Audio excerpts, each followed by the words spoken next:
अध्यक्ष महाराज नानाभाऊ काय तुमचं नाव आहे कशासाठी? नाही ना मी सूचना थोडस नाही पण तुमचं नाव आहे कशाला आता? चला आता एकमताने चांगलं बिल आहे, चांगलं बिल आहे, आता एकमताने काढूया चला. अध्यक्ष महाराज सुधीर भाऊने जे मत मांडलं त्या मताला काही अंशी मी समर्थन करण्यासाठी उभा आहे.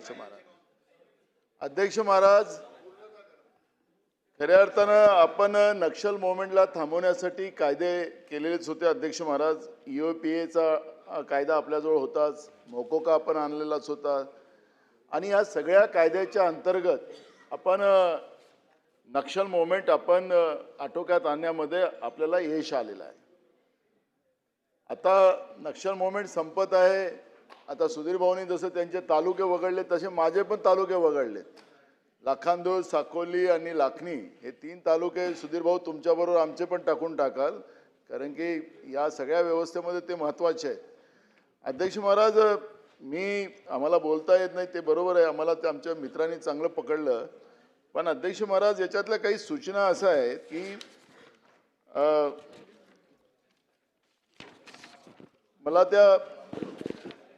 मला माननीय मुख्यमंत्र्यांनी EOPA कायद्याच्या बाबतचाही थोडासा उल्लेख केला पाहिजे आणि त्याच्यात आणि या कायद्यातला फरक हा त्याच्यातला एक स्पष्ट केला पाहिजे. कारण की हा एक संभ्रम त्या ठिकाणी निर्माण झाला आहे की हा नवीन कायदा आपल्याला आणायची, नक्षल मोव्हमेंटला आटोक्यात आणण्यासाठी हा कायदा का आणावा लागला.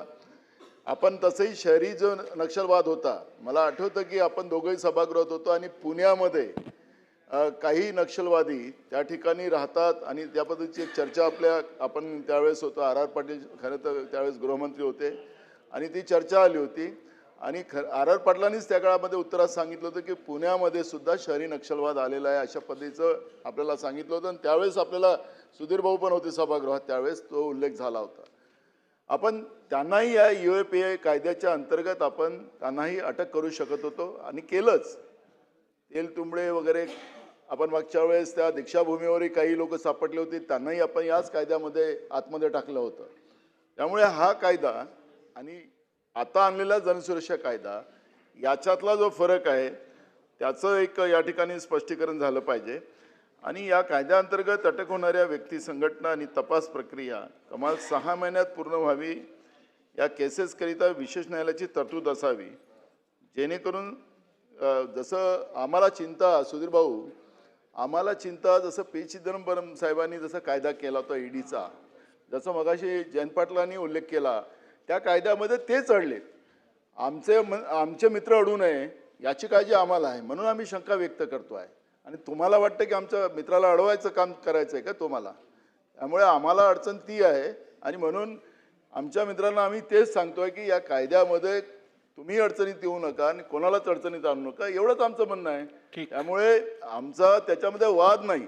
नक्षल मोव्हमेंट आपल्याला संपवायचीच आहे. आम्ही भोगितलं आहे. तुम्ही जसं चंद्रपूरमध्ये भोगलं तसं मी पण भोगतोय नक्षल मोव्हमेंटमध्ये. मला पण धमक्या आल्यात नक्षलवाद्याच्या. त्यामुळे आपण त्या भागात राहणारे लोक आपल्याला नक्षल मोव्हमेंट, जिवंत नक्षल मोव्हमेंट ती आपल्याला माहिती आहे. कसं मान कापायचे, कसे हात कापायचे, कसे पाय कापायचे, शरीराचे तुकडे तुकडे कसे करायचे ते आपण पाहिलेलंच आहे. त्यामुळे नक्षल मोव्हमेंटला थांबवण्यासाठी आम्हाला कोणालाही विरोध करायचं कारण नाही. पण ज्या काही संघटनाला, इव्हन पत्रकारांना भीती निर्माण झाली होती मधल्या काळात, पण माननीय मुख्यमंत्र्यांनी सांगितलं की आम्ही त्यांच्याशी मीटिंग घेतली आणि त्यांचं समाधान केलेलं आहे. अशा ज्या काही भूमिका या ठिकाणी आलेल्या आहेत. आणि स्वाभाविक आहे, आपण एखादा कायदा करतोय तो एका दिवसाचा नसतो, त्याचे लॉंग इफेक्ट आपल्याला समाज याच्या व्यवस्थेमध्ये येतात. आणि म्हणून ह्या शंका व्यक्त करणं हे काही चुकीचं आहे असं कोणी मानत असेल तर मला वाटतं की अध्यक्ष महोदय हे चुकीचं ठरेल. आखरी कायदा एक दिवसाचा नसतो, त्याचे फार मोठे ॲक्शन आणि रिॲक्शन ह्या दोन्ही गोष्टी त्याच्यामध्ये येतात. आणि म्हणून आपण कायदा एक सशक्त, चांगला आणि सदृढ समाज निर्माण करण्यासाठी आणि गुन्हेगारी प्रवृत्ती समाजामधून नष्ट व्हावी यासाठी आपण कायदे करतो.